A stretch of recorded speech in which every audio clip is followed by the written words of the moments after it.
నిన్న నైట్ ఇంటికి రావడం జరిగిందండి. మొన్న నైట్ కూడా మా పిల్లలు వాళ్ళ ఫాదర్ కలడానికి వెయిట్ చేశారు. వెయిట్ చేసినప్పటికీ తలుపులు తీయలేదు. చిన్న పాప కాలేజీకి వెళ్ళిపోవాలని చెప్పేసి వెళ్ళిపోవడం జరిగింది.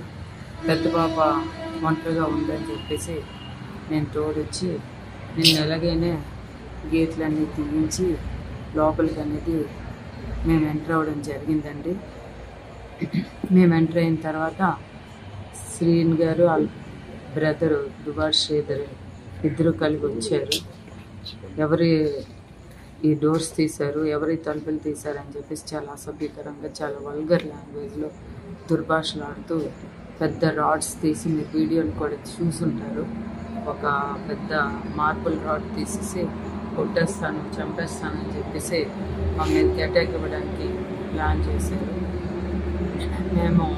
పిల్లలు మేము కానీ రైట్స్ కోసం మేము ఫైట్ చేస్తున్నాం. మేమేమి ఆస్తులు కావాలో ఇంకోటి కావాలో అనేది మేము ఎక్కడ కూడా చెప్పడం లేదు. కానీ పదే పదే ప్రెస్ల దగ్గర అట్లే నేను ఆస్తులు ఇచ్చేసాను, డబ్బులు ఇచ్చేసాను అని చెప్తున్నారు. మాకు ఏ ఆస్తులు కూడా ఇవ్వలేదు. మేము ఆస్తుల మీద కూడా ఆయనకి డిమాండ్ కూడా చేయడం లేదు. ఇక్కడ తప్పుడు వ్యవహారాలు ఈ ఇంట్లో నడుస్తున్నాయి కాబట్టి దానివల్ల మా ఫ్యామిలీ డ్యామేజ్ అవుతుందని ఒక ఆలోచనతో మా పిల్లలు కానీ మేము కానీ ఖండించడం జరుగుతుంది. దాన్ని మేము అబ్జెక్ట్ చేయడం జరుగుతుంది.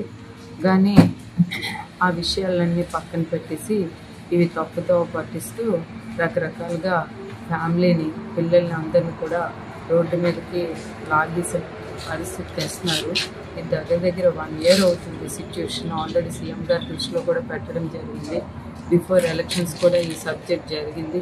సీఎం గారి దృష్టిలో కూడా పెట్టడం జరిగింది. ఆయనకి చెప్పడం జరిగింది. అక్కడ ఓకే అని చెప్పేసేవారు, మళ్ళీ యథావిధిగా ఇక్కడికి వచ్చి అదే బిహేవియర్ చేసేవారు. ఒక 6-7 months వాళ్ళ మదరాళ్ళ ఇంట్లో కూడా ఉన్నారు మా దగ్గరికి రాకన్నా. దాని మీద కూడా నా మీద అక్కడికి వెళ్ళిపోయి లేని కొన్ని తప్పుడు అలిగేషన్స్ నా మీద, నా పిల్లల మీద చేయడం జరిగింది.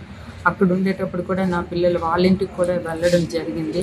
అక్కడ కూడా వాళ్ళ బ్రదరు దుబార్ శ్రీధరు వాళ్ళ మదర్ కూడా మా పిల్లలకి లోపలికి రానివ్వకున్నా మా పిల్లలకి నాకు చాలా అసభ్యకరమైన మాటలు కూడా ఆడడం జరిగింది. అక్కడ కూడా మేము పోలీస్ స్టేషన్లో కూడా ఒక కంప్లైంట్ కూడా పలాసలో కూడా ఇవ్వడం జరిగింది. ఇది చాలా దారుణం అండి. ప్రతిసారి వాళ్ళ లాస్ట్ బ్రదర్ దుబార్ శ్రీధర్ అనే వ్యక్తి మా ఫ్యామిలీ లైఫ్లో ఇంటర్ఫియర్ అవుతూ ప్రతి దానికి కూడా డిస్టర్బెన్స్ చేస్తున్నాడు. ప్రతి పర్సనల్ ఇష్యూస్లో కూడా ఆయన దూరి మమ్మల్ని చాలా ఇబ్బంది పడుతున్నాడు. మా పేరు ప్రఖ్యాతులు పోతున్నాయి. ఆయన చేస్తున్న ప్రతి దుబార్ శ్రీన్ గారు చేస్తున్న ప్రతి తప్పుడు పని కూడా మా ఫాదర్ పేరు కానీ, మా పిల్లల పేరు కానీ, మా పేరు కానీ పోతుంది అనేది మేము అబ్జెక్ట్ చేస్తున్నాం. ఒకటే అన్నాను, అవసరమైతే నువ్వు పలాసలో ఇల్లు తీసుకో, అక్కడ నువ్వు ఎలాంటి తప్పుడు పనులు చేసుకుంటే అది నీ బ్రదర్స్ మీద, నీ అమ్మ మీద, నీ ఫ్యామిలీ మీద ఇంపాక్ట్ అవుతుంది. అక్కడ నువ్వు వెళ్ళి చేసుకో. కానీ ఇక్కడ టెక్కల్లో మా ఫాదరు మా ఫ్యామిలీ పేరు పెట్టుకుని ఇక్కడ లోకల్గా నువ్వు ఉండి ఇలాంటి తప్పుడు పనులు చేస్తే మేము ఊరుకునే ప్రసక్తి లేదని మా నిరసన తెలియజేస్తూ ఇక్కడే ఉంటాం.